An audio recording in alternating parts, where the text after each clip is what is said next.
ಭ್ರಷ್ಟಾಚಾರ ನಿಗ್ರಹ ದಳದವರು ಎಎಪಿ ಪಕ್ಷದ ಮಾಜಿ ಮಂತ್ರಿಗಳಾದ ಮನೀಶ್ ಸಿಸೋಡಿಯಾ ಹಾಗೂ ಸತ್ಯೇಂದರ್ ಜೈನ್ ಅವರ ಮೇಲೆ 2,000 ಕೋಟಿ ರೂಪಾಯಿ ಹಗರಣದ ಹೊಸ ಪ್ರಕರಣವನ್ನು ದಾಖಲಿಸಿದ್ದಾರೆ. ಸರ್ಕಾರಿ ಶಾಲೆಗಳ ತರಗತಿ ನಿರ್ಮಾಣಗಳನ್ನು ತೀರಾ ದುಬಾರಿ ವೆಚ್ಚದಲ್ಲಿ ಕಟ್ಟಿದ್ದಾರೆ.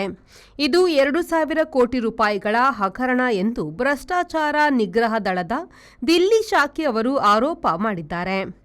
ಎಸಿಬಿ ಆಂಟಿ ಕರಪ್ಷನ್ ಬ್ರಾಂಚ್ ಈ ಸಂಬಂಧ ಹಿಂದಿನ ಎಎಪಿ ಸರ್ಕಾರದಲ್ಲಿ ಮಂತ್ರಿಗಳಾಗಿದ್ದ ಮನೀಶ್ ಸಿಸೋಡಿಯಾ ಮತ್ತು ಸತ್ಯೇಂದರ್ ಜೈನ್ ಅವರ ಹಗರಣವೇ ಕಾರಣ ಎಂದು ಹೇಳಿದೆ.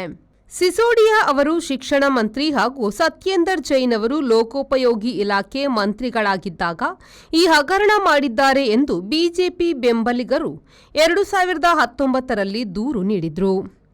ಈಗ ಆ ಪ್ರಕರಣವನ್ನು ಮತ್ತೆ ಮೇಲೆತ್ತಿಕೊಳ್ಳಲಾಗಿದೆ. ಕೇಂದ್ರೀಯ ತನಿಖಾ ಸಂಸ್ಥೆಗಳು ಬಿಜೆಪಿಯ ಬಾಲಗಳಾಗಿ ಪ್ರತಿಪಕ್ಷಗಳ ಮೇಲೆ ಸುಳ್ಳು ಪ್ರಕರಣಗಳನ್ನು ದಾಖಲಿಸುತ್ತಿವೆ ಎಂದು ಈ ಸಂದರ್ಭದಲ್ಲಿ ಮಾಜಿ ಮುಖ್ಯಮಂತ್ರಿ ಅರವಿಂದ ಕೇಜ್ರಿವಾಲ್ ಕಿಡಿಕಾರಿದ್ದಾರೆ. ಬ್ಯೂರೋ ರಿಪೋರ್ಟ್ ವಿ4 ನ್ಯೂಸ್ ದೆಹಲಿ. ಮಂಗಳೂರಿನ ವಿಜಯ್ ಪಿಯು ಮಾಲ್ನಲ್ಲಿರುವ ಎಲ್ಇಡಿ ಝೋನ್ ಗ್ರಾಹಕರ ಅತ್ಯುತ್ತಮ ಸೇವೆಗೆ ಹೆಸರಾದ ವಿದ್ಯುತ್ ಉಪಕರಣಗಳ ಮಳಿಗೆ.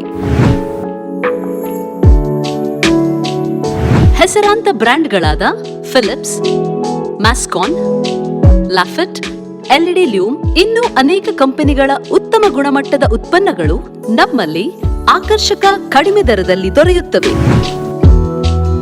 ಆಕರ್ಷಕ ಅಲಂಕಾರಿಕ ತೂಗುದೀಪಗಳು, LED chandeliers, wall lights, LED mirrors, water heaters, BLDC fans, ಇದರೊಂದಿಗೆ Crompton, Atomberg, Orient fans, AO Smith purifier ಸ್ಪರ್ಧಾತ್ಮಕ ಬೆಲೆಯಲ್ಲಿ ದೊರೆಯುತ್ತವೆ.